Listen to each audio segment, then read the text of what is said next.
Mateo, sura janra na rividi, majiganyo ni ulamuri wa milabi.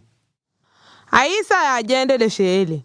Kuti, ngani mwajimba magambo yane pakuti mwanya ngani jimbigwa. Digongo ya shinchijila kajimbe magambo yane ni mwanya shinchijimbigwa. Ni mpimo wa shinchirewere lano ombe ushirewere gwaba kumpimila mwanya. Digongo shimwe kushilola shirwani shashididiro mwashi mwene wenu. Ninga shiwana shiringa shashididiro mwenu.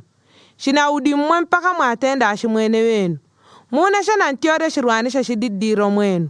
Mwenu shidishiringa. Wakuwa yanga nimba. Tiore kaje shiringa shashididiro mwenu. Pele mwe shinodesha nene wakutiore shirwani shashididiro mwashi mwene wenu. Ngani ribambwa ya idi ya nungu. Ninga nigabone shiria maguru ya yuma ya katala. Digongo gele gadi ya tanji. Niriele rishingala ushilani kunuma. Roni Aisa ya jendele shele. Kuti bende ni shinchibegwa. Rore ni shinchibata. Totote ni ditanga dishugudigwa. Digongo ore ya kuyenda kuboshela. Ya kurora kuibata. Niwela ya kutotota ditanga dishuguha.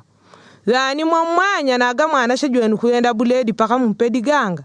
Kabena kuyenda aromba paka mpedi ijoha. Na agamwanya tamoridiyo ya kaladiria. Wakombo da kwa baishindu yambo ne anashewenu. Nitashiburia nnobe baba wenu hadi kumaunde. Shashibele kaishindu yambo ne kwa shasha wenda. Pele mwayore mwatendele waane yankuraka mwanya kuti antendele. Digongwa uni ulamuri ni majiganyo gamilabi.